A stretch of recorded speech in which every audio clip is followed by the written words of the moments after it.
말씀 나누시기 전에 우리 함께 기도하시고 말씀 나누도록 하겠습니다. 사랑과 은혜가 많으신 하나님, 오늘도 이 주일 거룩한 주님의 날에 주님을 기억하고 이렇게 이 자리에 나와 예배드리게 하시니 그 은혜에 감사를 드립니다. 하나님, 예배 가운데 주님께 드리는 이 찬송과 기도, 또 우리의 마음을 하나님 온전히 받아주시옵고, 또 이 시간 주님께서 우리를 향하여 주시는 이 귀한 말씀을 또 우리가 온전히 받아 누리도록 우리의 마음과 눈을 열어 주시옵소서. 이 시간 성령으로 함께해 주시고 듣는 자나 전하는 자나 모두 하나님의 은혜 가운데 하나님의 은혜의 말씀을 나눌 수 있도록 돕고 인도하여 주시옵소서. 모든 말씀 우리 주 예수 그리스도 이름으로 간절히 기도드립니다. 아멘. 오늘 복음서에 나오는 예수님의 말씀은 우리가 자주 듣는 이야기입니다. 안식일에 이제 치료를 하시는 그런 모습이죠. 특별히 누가복음 13장에서는 안식일에 불구의 여인을 18년 동안 불구로 있었던 여인을 고치신 예수님의 이야기입니다. 당장 그 회당장으로부터의 이제 문제 제기가 있습니다. 왜 반드시 그것을 안식일에만 해야 되는 것이냐? 이게 급작스러운 병이 아니었기 때문에 사실은 뭐 다음 날 만나서 고쳐줘도 충분한 병이었고, 뭐 다음 날까지 아니더라도 저녁부터 다시 안식일이 끝나니까 저녁에 만나서 고쳐줘도 되는 문제였는데, 굳이 그것을 그 자리에서 고치신 게 예수님이셨던 것이죠. 이것은 좀 어떻게 보면 율법의 계명을 어긴 것처럼 보이는 행위였습니다. 당시의 유대인들이 안식일을 범하지 않도록 하기 위한 여러 규정들 가운데 하나를 분명히 어기신 것이었죠. 예수님은 그것보다는 더 중요한 걸 생각하셨던 것이겠죠. 그래서 우리는 사실은 이 말씀을 보고 그래, 형식보다는 내용이 더 중요하잖아 라는 생각을 하곤 합니다. 예수님은 공공연하게 안식일을 어기셨고, 또 성경은 구약에 나와 있는 그 많은 계명들, 특별히 정결례에 관한 많은 계명들, 그 중에서도 특별히 식음료에 관한, 식생활에 관한 그런 계명들을 마치 그 사도행전에 나오는 한 사건으로 베드로가 본 것으로 다 먹어라 라고 했던 그 말씀처럼, 그래 이제 안 지켜도 돼 라고 생각하고 이제 무시해버리는 경우가 좀 많이 있죠. 성경에 어머니 나와 있지만, 그러나 사실은 뭐 안식일이던 뭐 그런 것들, 뭐 그런 자질구레한 계명들을 자꾸 그걸 지키는 것보다는 그것을 넘어서서 그것이 가지고 있는 그 뜻을 잘 지키는 것이 더 중요하다라는 것이 마치 좀 고차원적인 그런 신앙인 것처럼, 좀 더 전향적으로 보이는 신앙처럼 그렇게 생각하기도 쉽습니다. 실제로 뭐 초대교회 안에서도 그런 일들이 많이 있었던 것 같아요. 그걸 열심히 지키려고 하는 사람들한테 뭐 그런 걸 그렇게 굳이 그렇게 지키려고 해, 더 중요한 걸 지키면 되는 거지, 그런데 문자적인데 매여 있어 라고 이야기하는 일들이 많았던 것 같습니다. 그런데 정말 그럴까? 그런 작은 규칙들을 지키는 것이 그렇게 중요하지 않은 것일까? 예수님은 분명히 본인은 그런 것처럼 보였지만, 그런 계명들을 어기거나 막 세세하게 지키는 것들이 그렇게 중요하거나 본질적이 아닌 것처럼 그렇게 생각되었지만, 정작 마태복음 5장 19절에서 이렇게 말씀을 하셨습니다. 그러므로 누구든지 이 계명 가운데 아주 작은 것 하나라도 어기는 사람들을 그렇게 가르치는 사람은, 어기고 사람들을 그렇게 가르치는 사람은 하늘나라에서 아주 작은 사람으로 일컬어질 것이요, 또 누구든지 계명을 행하며 가르치는 사람은 하늘나라에서 큰 사람으로 일컬어질 것이다 라고 말씀을 하셨죠.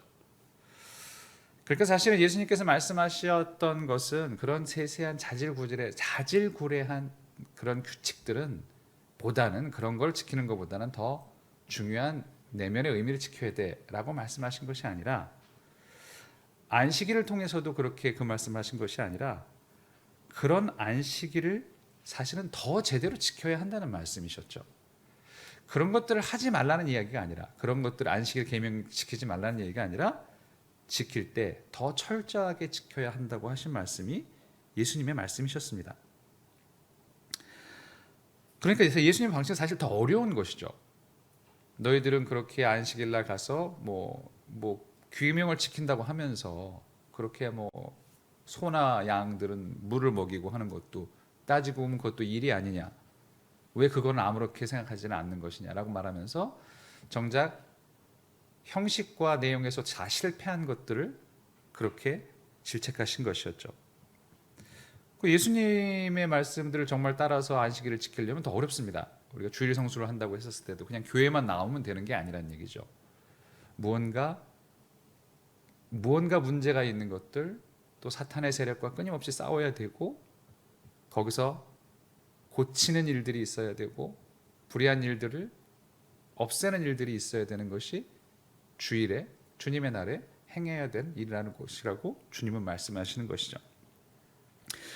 그러니까 사실은 이렇게 규칙을 어기는 것이 아니라 오히려 규칙을 더 철저히 지켜야 한다고 말씀하십니다. 그것이 하나님이 너희에게 말씀하신 계명으로 주신 것이다라는 것이죠. 철저히 지키고 철저히 그것을 따르는 것은 말하자면 그건 모든 것들은 종교적인 훈련과 관련이 있습니다. 사실 우리가 구원을 받은 기쁨을 누리는 사람들이잖아요. 그러니까 우리는 구원을 받았어. 와, 다 끝났어. 뭐 와, 룰루랄라, 뭐 해피해. 뭐 이렇게 끝나는 문제가 아니라, 자, 우리는 구원을 받았으니 그럼 이제부터 우리는 어떻게 해야 할 것인가? 어떻게 살아야 될 것인가? 구원받은 사람으로 어떻게 살아야 될 것인가를 또 고민해 가야 되는 사람들이 되는 것이죠. 그래서 종교적인 훈련들, 교회의 훈련, 또 그게 어떤 예배의 훈련이든 모든 훈련들은 굉장히 중요합니다. 그것은 우리가 받은 구원을 우리가 소중하게 여기고 있다는 표시이기도 하기 때문입니다. 우리가 받은 구원이 그렇게 소중하다면, 와, 이젠 다 끝났어. 실제로 초대교회 그런 사람들이 많았거든요. 와, 우리 해방됐으니까, 우린 다 천국 갔으니까, 이미 천국에 보증돼 있으니까 이 세상에 있는 율법들 이런 거 아무것도 지키지 않아도 돼. 심지어 사회법이든 뭐든 다 안 지켜도 돼. 라는 그런 사람들이 있었어요. 그렇게 주장했던 사람들도 있었고. 그러나 성경은 끊임없이 바울 사도를 비롯해서 모든 사도들은 성경은 아니다. 그렇지 않다. 구원받은 기쁨을 마음대로 살아도 된다는 뜻이 아니라 더 철저하게, 더 세밀하게 하나님의 규칙을 따르면서 살아야 된다는 것을 의미한다고 그렇게 강조를 했습니다. 훈련이 굉장히 중요했기 때문에 그래서 성경은 주로 우리를 주님의 군사라는 은유를 많이 사용해서 이야기를 했습니다. 바울 사도 자신도 스스로를 그렇게 불렀죠. 대표적으로 빌립보서 2장 25절만 여러분에게 읽어드리면 빌립보서에서 바울은 이렇게 얘기합니다. 그러나 나는 내 형제여 동역자여 전우요 여러분의 사신이요 내가 쓸 것을 공급한 일꾼인 에바브로디도를 여러분에게 보내어야 할 필요가 있다고 생각하였습니다. 에바브로디도를 자기의 전우라고 얘기하죠.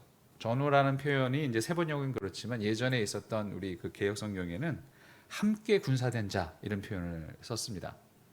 우리는 함께 군인된 사람들이다라고 표현을 하죠. 군인은 교율과 훈련으로 준비되고 그것으로 더 단단해지고 그것으로 더 적합한 사람이 되는 것이 군인입니다. 바울 사도께서 이렇게 군인이라는 말을 쓰셨다는 것은 본인은 사명을 받은 사람이고 명령을 받은 사람이고 그리고 그렇게 군인처럼 규율에 맞게 살아가야 한다는 것을 강조하면서 신앙이라는 것은 그렇게 마치 군인처럼 규율에 따라 훈련으로 그렇게 유지되고 그렇게 훈련으로 만들어져야 된다는 것을 강조하신다고 볼 수도 있겠습니다. 그러니까 우리는 그래서 끊임없이 규율과 훈련을 받는 거죠. 근데 규율과 훈련을 받을 때 여러분이 이제 오늘도 우리 군대 가는 친구도 있는데 군대 훈련을 갔을 때 교관들이 어떻습니까? 부드럽고 참 뭐 이렇게 굉장히 배려심 깊고 이런 교관들은 없죠. 기본적으로 교관들은 다 무섭죠. 굉장히 무섭습니다. 말 안 들으면 혼나고 막 이러는 거죠. 사실 히브리서 오늘 본문 중에 히브리서 12장은 그래서 바로 그런 하나님의 무서운 이미지를 드러나 있습니다. 마치 교관과 같은 그런 이미지들이죠.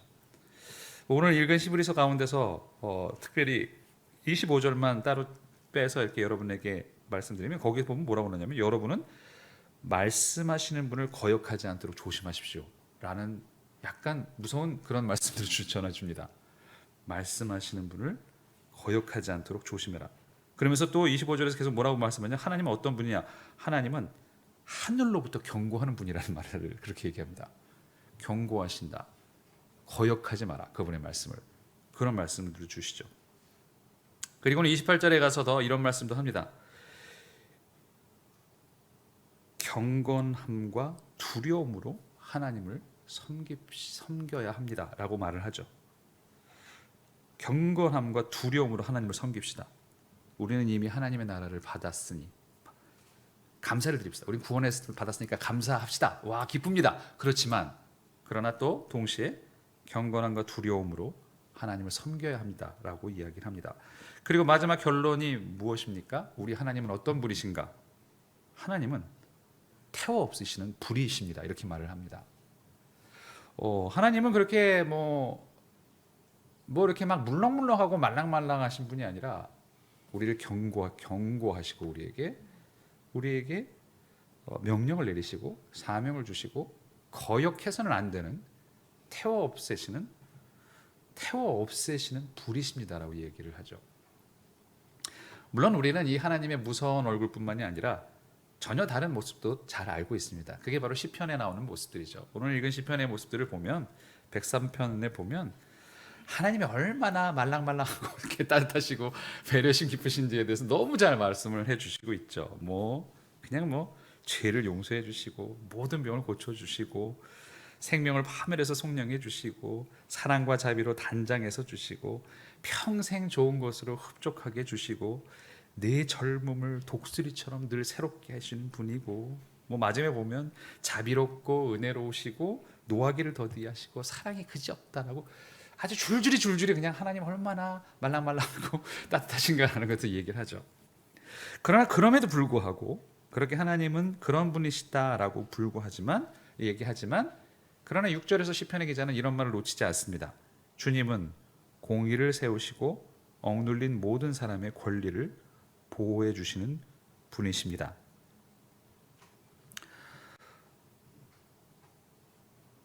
동시에 좋기만 한 분이 아니라 동시에 공의를 세우시고 억눌린 모든 사람들의 권리를 보호해 주시는 태워 없애시는 불과 같으신 분이다 라는 말을 놓치지 않습니다.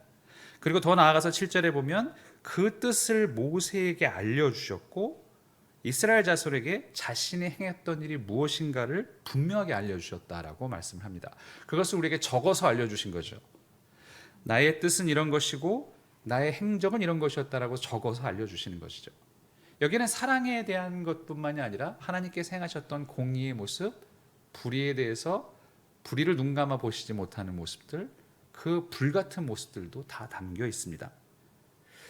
실제로 교회에서 있었던 처음 이단이 누구였냐면 우리가 왜 지금 신약 성경을 이렇게 가지고 있게 된 일이 있냐면 신약 성경이 지금 원래 신약 성경은 성경이라고 생각을 안 했을 때였으니까요. 막 굉장히 문서가 많았는데 아예 안 되겠다. 이게 신약 성경을 좀 정해야 되겠다고 생각했던 게 한 이단 중에 한 사람이 이단의 거의 큰 교부 같은 사람이죠.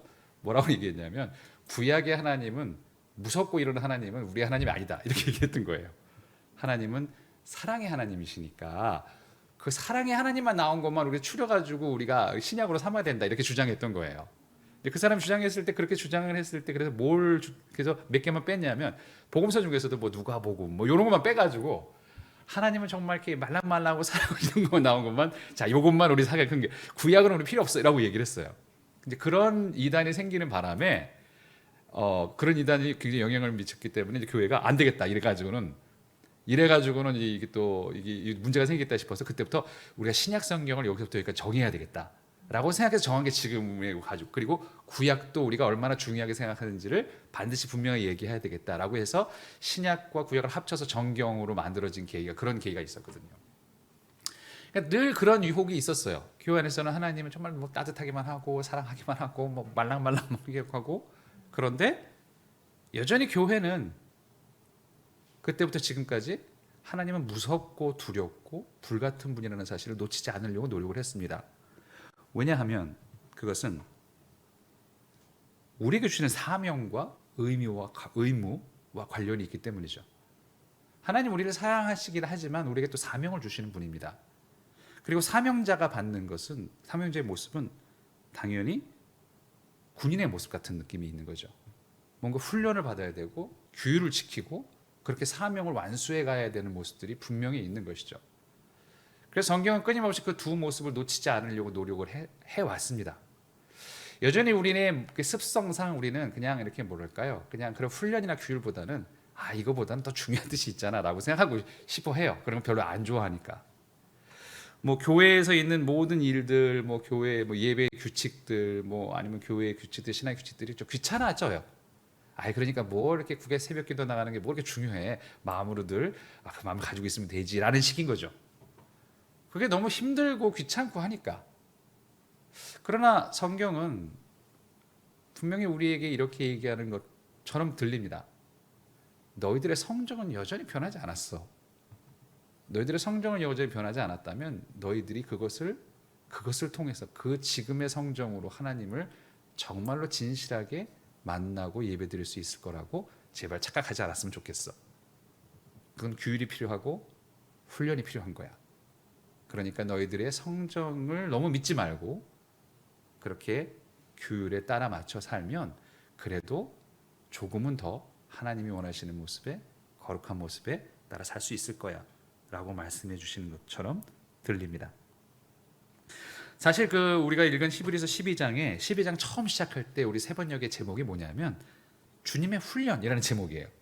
그러니까 우리 12장 우리가 지금 뒷부분을 읽고 있지만 우리가 앞에 읽었던 그 앞부분의 이야기는 사실은 훈련에 관한 이야기들이라는 거죠. 이 훈련에 대한 맥락에서 오늘의 본문도 들어있는 이야기라는 것이죠.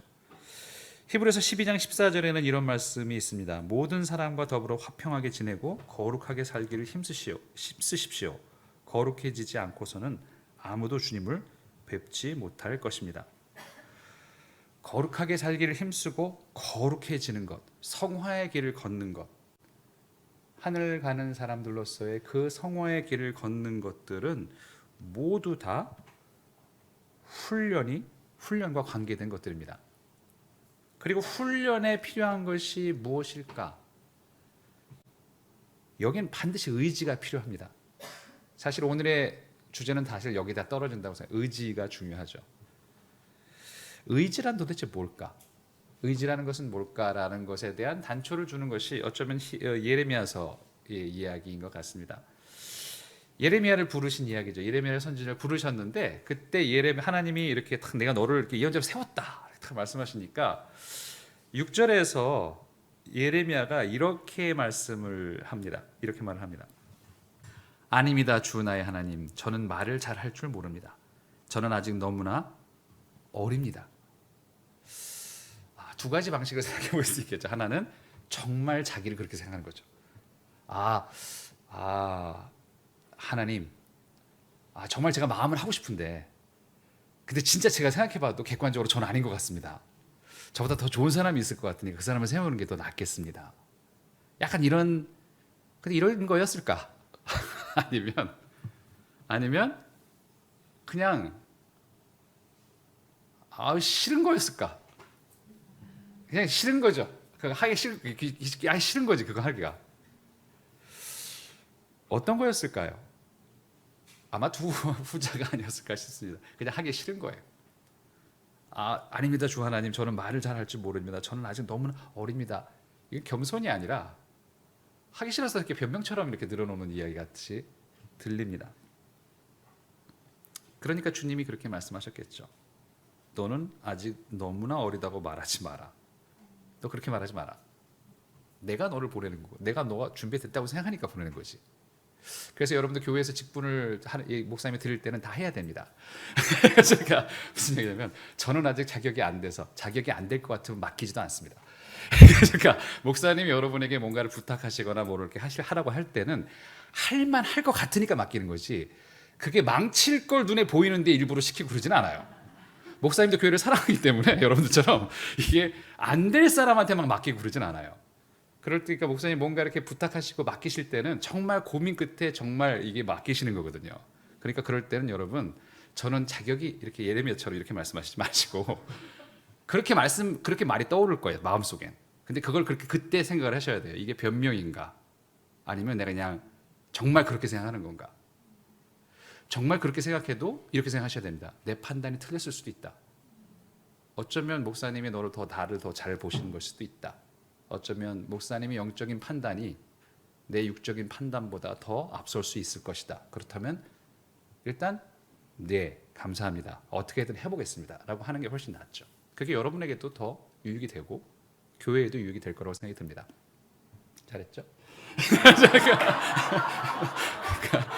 그러니까 그 아니 이건 뭐 제가 여러분들 늘 그래서 뭔가 목사님이 이렇게 뭔가 이렇게 맡기실 때는 이렇게 그렇게 일단 기본적으로 인간이 예레미야처럼 그렇게 돼요. 빼게 되거든요, 항상. 근데 뺀다기보다는 이렇게 말씀하셨을 때는 내가 그만큼 나도 모르게 나도 어떤 자격이 있는가 보다라고 생각하시고 더 그걸 그냥 이렇게 받아들이고 순종하는 것이, 그러니까 목사님 말에 무조건 따르라 순종 이런 뜻은 아니에요. 그러나 그렇게 어떤 직분이나 이런 일들은 그런 마음들이 훨씬 더, 그게 더 겸손하고 그게 더 받아들이는 것이 훨씬 더 교회와 본인에게 유익이 된다는 것도 좀 기억했으면 좋겠다는 생각을 격가지로 드립니다. 결국은 사실은 한마디로 이 마음은 6절에 나타난 마음은 하기 싫은 거예요, 그냥. 그러니까 사실 여기 이 하기 싫다는 요 마음의 태도가 바로 사실은 우리가 의지라고 부르는 것과 관련이 있습니다. 그러니까 의지라는 것의 속성은 뭐냐? 간단하게 말해서 의지란 무엇이냐고 말한다면 의지란 하기 싫은 것을 하는 능력입니다. 의지는 하기 싫은 것을 하는 능력이에요. 그게 의지죠. 모든 훈련에는 의지가 들어가야 되죠. 의지가 없으면 훈련이 안 되잖아요. 그렇죠? 하기 싫은 것을 참아내는 능력이 의지에는 필수적입니다. 신앙생활의 모든 규칙들은, 교회와 예배의 모든 지침들은 사실 하기 싫은 게 많이 있습니다. 그럴 때 그걸 해내는 건 그게 의지죠. 곰곰이 앉아서 이제 참 뭔가 이렇게 해야 될 게 많잖아요. 꼭 그게 교회 생활이 아니더라도 뭔가 이렇게 뭐 공부도 하고 책도 읽어야 싶고 뭐 사실 체중도 늘어나니 건강을 위해서 좀 운동도 해야 되고 뭐 여러 가지 생각들이 들어요. 아, 몸이 너무 이렇게 몸도 문제가 있고. 그런데 이제 드는데 해야 되는 건 아는데 뭐 의무나 사명 같은 거겠죠. 해야 되는 건 알죠. 당위예요. 근데 하기 싫잖아요. 그렇죠? 그러니까 의지라는 건 뭐 대단한 게 아니라, 그러니까 사실은 그 하기 싫은 걸 해내는 게 그게 의지입니다. 하기 싫지만 일어나서 나가야 되는 거고, 하기 싫지만 책을 펴는 거죠. 하기 싫지만 어떻게든 뭔가 한 걸음 한 걸음 뛰는 것이 그게 의지인 거죠. 의지라는 말이 사용되는 모든 곳의 전제는 하기 싫다는 게 들어 있습니다. 그러니까 그거를 해내는 게 그게 의지인 거죠. 제가 이제 설교 제목을 이렇게 우리 목사님하고 간사님께 드렸어요. 이제 단톡방에도 드렸는데 그때 이제 그런 말씀하시더라고요. 이게 참 그 하기 싫은 것을 하는, 참 너무 막 은혜로 기다린다고, 그래서 막 기대하면서 기다리겠다면서 그 비결이 뭘까 너무 궁금합니다. 이러면서 하셔가지고 너무 당혹스러웠어요. 아니 난 이렇게 비결을 말하려고 했던 건 아니었는데 이렇게 생각했는데 막 너무 그 비결이, 그럼 그 비결을 듣고 싶다는 거죠. 궁금해서 막 이렇게. 그래서 그 비결이 뭘까? 그래서 저도 한번 고민해봤어요. 자, 여기 하기 싫은 것을 하는 비결이 뭘까? 사실 뭐 두 가지를 기억하는 것이 조금 도움이 되지 않을까 생각이 들어요. 첫 번째는 나는 누구인가? 두 번째는 나는 뭘 하고 있는 것인가? 내가 하고 있는 게 뭐고 내가 누구인가를 기억하면 조금 더 하기 싫은 걸 하게 되지 않을까라는 생각이 들었습니다. 나는 누구인가? 라는 것을 기억하는 것. 그것은 어떻게 보면 신앙적으로 얘기하면 우리는 하나님의 군인이죠. 군사죠. 즉 우리는 명령을 받는 사람들입니다. 오늘 우리 본문 히브리서 12장 25절에 보면 거역하지 않도록 조심하십시오 라는 말씀입니다. 하나님의 말씀을 거역하지 말도록 조심하라는 말씀을 하시잖아요. 명령을 따라야 되는 사람들은 군인이죠. 거역하지 않도록 조심해야 됩니다. 그 명령이 불의한 명령이 아닌 한에서는. 하나님이 불의한 명령을 우리에게 주실 일은 없잖아요. 거역하지 않도록 조심하십시오. 이것은 사명과 의무, 그러니까 내가 누구인가에 관한 것입니다. 내가 만약에 하나님의 군인이라면, 사명과 의무를 받은 자라면, 그러면 하기 싫지만 해야 되겠지 라는 마음이 조금은 들 수 있지 않을까라는 생각이 들었어요. 그래서 아마 우리가 하기 싫은 걸 해야 되겠다라고 했을 때, 뭐 예를 들면 공부 같은 거죠. 그럼 나는 학생이니까 이런 느낌인 거죠.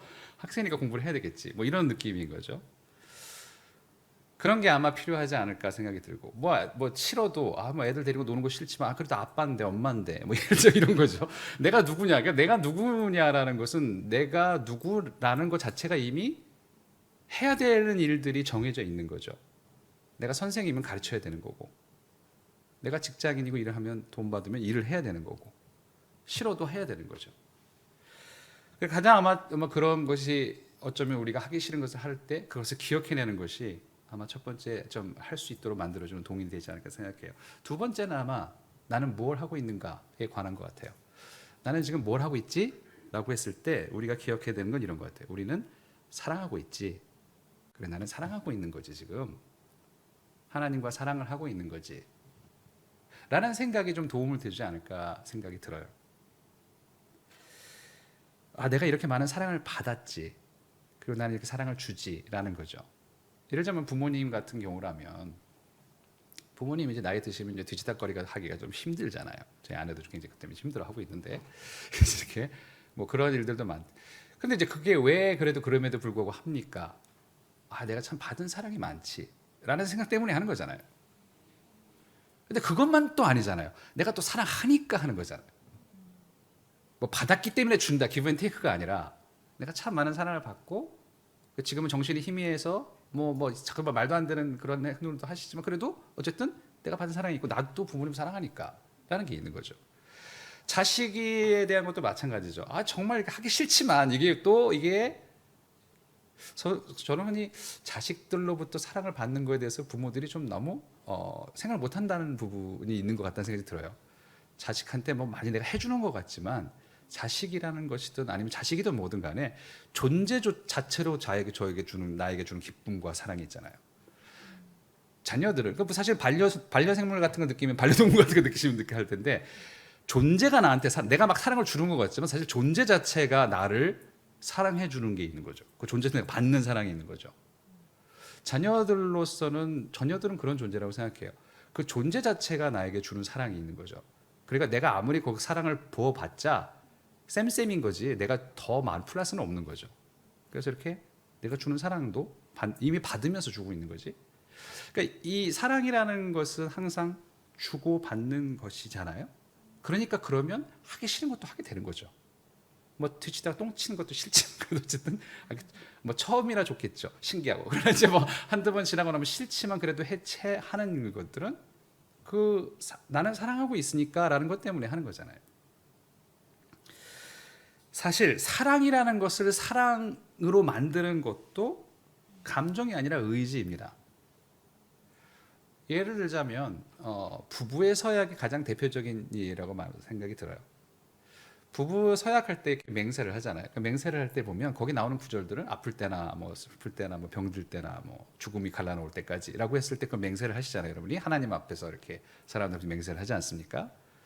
그 맹세는 사실은 의지에 관한 것이죠. 다 감정에 관한 건 아니에요. 그 의지에 관한 거, 의지에 대해서 맹세를 하는 거죠. 왜? 사랑하니까라는 거죠.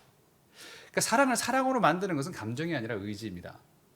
물론 내가 받고 주는 것, 그 관계 속에서 나타나는 의지인 거죠. 의지란 뭐냐면 하기 싫은 것을 하는 능력이죠. 병들었을 때 수발하기 싫지만 하는 거죠. 왜? 하기 싫은 걸 하는 게 사랑이니까. 그건 의무감이라기보다는 사랑이기 때문에 하는 거죠. 마치 하나님에게 아름다운 모습과 무서운 모습이 동시에 있는 것처럼 사랑이라는 것도 아름다운 감정도 있지만 하기 싫어도 해야 되는 것이 있는 거죠.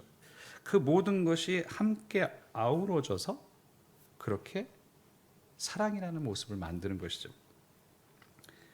시편 103편은 다시 한번 돌이켜보면 우리는 하나님이 우리를 얼마나 사랑하시는가를 돌이켜서 깨닫게 됩니다.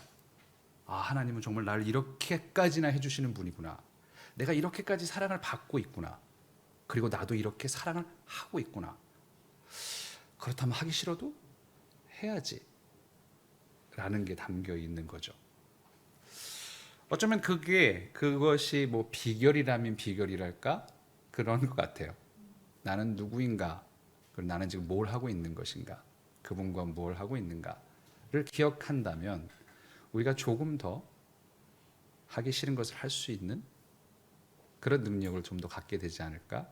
그런 생각을 해봅니다. 성경은 우리에게 끊임없이 사랑하시는 하나님, 따뜻한 하나님과 무서운 하나님을 동시에 이야기해 줍니다.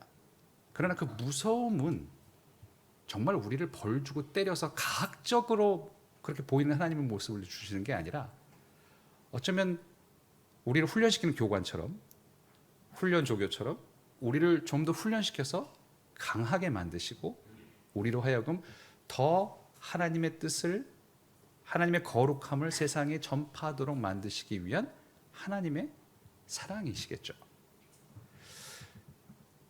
그 사랑을 받았다면 우리는 그 사랑에 조금 더 충실하게 하기 싫은 것을 하는 능력, 우리의 의지, 우리의 훈련을 조금 더 고민해보고 그것을 우리 삶 속에 조금 더 적용시키고 우리의 신앙에 적용시켜서 조금 더 하나님의 군인의 모습으로, 사랑받는 군인의 모습으로 나아갈 수 있으면 좋겠다는 생각을 이 시간 해봅니다. 모두 그런 결심으로 남은 하루, 남은 생을 경영해 나가시는 저 여러분 되시길 주님의 이름으로 축원합니다. 기도하시겠습니다.